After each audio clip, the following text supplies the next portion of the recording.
Amigos de BPI TV, establecemos este contacto a esta hora desde los espacios de la Universidad Gran Mariscal de Ayacucho. Esto es en San Félix, municipio Caroní. Acá se está llevando a cabo un foro sobre trabajo decente. Vamos a conversar con Tello Benítez, que nos va a hablar sobre todo este tema y todo lo que engloba. En Venezuela, señor Benítez, ¿se puede hablar de trabajo decente aún cuando se esté empleado, por ejemplo?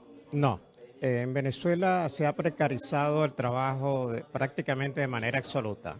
Podemos decir que son pocos los trabajadores en Venezuela que tienen un trabajo decente, porque no se cumplen las dimensiones que implica o que comporta el trabajo decente. Por ejemplo, si hablamos de una de ellas, el ingreso, garantizado en el artículo 91 de la Constitución, que establece que todo trabajador debe tener un ingreso suficiente para el trabajador y su familia. Y eso, bueno, es comprobado por todo trabajador que el ingreso no alcanza en Venezuela. Si hablamos de libertad sindical igual, tenemos aquí en Guayana sindicalistas presos, en los sindicatos prácticamente disueltos y la injerencia del Estado en los asuntos sindicales. Y no hablemos de salud, seguridad social, diálogo social, no hay diálogo social. Los empresarios interpusieron una queja ante la OIT por violación del convenio que establece el diálogo social. Si hablamos de estabilidad en el trabajo, si hablamos de formación permanente, si hablamos de trabajo productivo, todas las empresas de Guayana son improductivas. Todos estos conceptos engloban lo que es el trabajo decente, además de la igualdad de género y la no discriminación. Entonces, es una bandera que, en mi opinión, deben asumir los trabajadores venezolanos, porque el trabajo en Venezuela es precario. Y desde luego, a mí me preguntaba un colega tuyo de qué condiciones se requieren en Venezuela para que haya trabajo decente. Bueno, que los trabajadores se articulen en una sola fuerza, en un solo movimiento, en una sola organización para realmente cambiar las condiciones políticas que permitan que en Venezuela se aplique el sistema socioeconómico que está establecido en la Constitución Nacional y concretamente en el artículo 299, porque el actual régimen socioeconómico impuesto es contrario, es enfrentado a la creación de trabajo decente.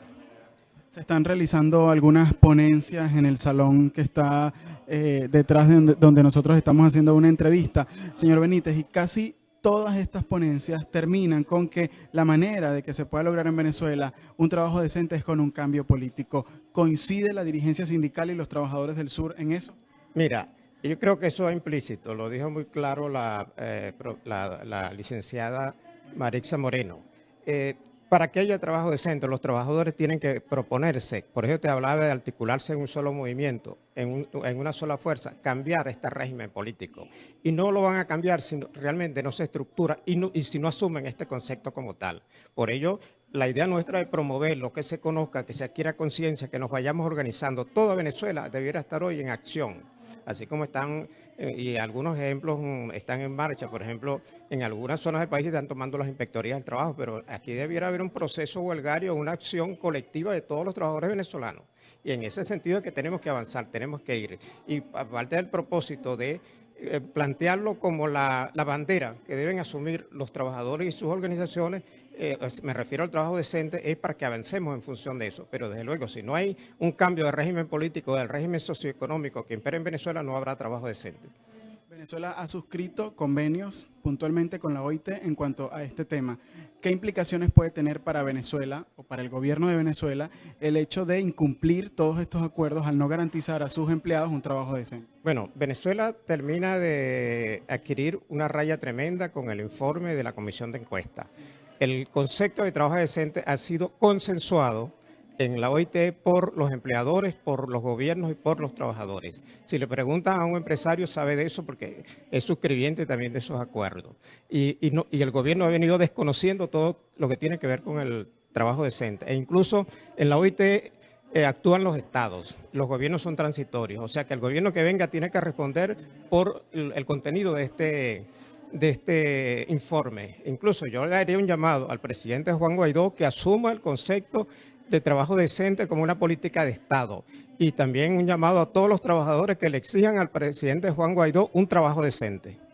Bien, Muchísimas gracias. Parte entonces de las declaraciones de Tello Benítez, profesor universitario, además uno de los organizadores de este foro sobre trabajo decente, que como les decíamos al principio se está llevando a cabo en los espacios de la Universidad Gran Mariscal de Ayacucho. La precariedad del empleo en Venezuela es el punto central y el cambio de gobierno también aseguran todos los sindicalistas que están participando acá, es la manera en cómo en Venezuela se podría lograr un trabajo decente. Venezuela ha suscrito convenios con la Organización Internacional del Trabajo, que ha presentado informes donde se ha cuestionado la manera en cómo Venezuela está tratando a sus empleados. Como pues decían los expertos en esta materia, no se tiene en Venezuela trabajo decente, aunque se pertenezca a una nómina y sea empleado de alguna empresa. Nosotros con esta información vamos a despedir el contacto desde el Estado Bolívar.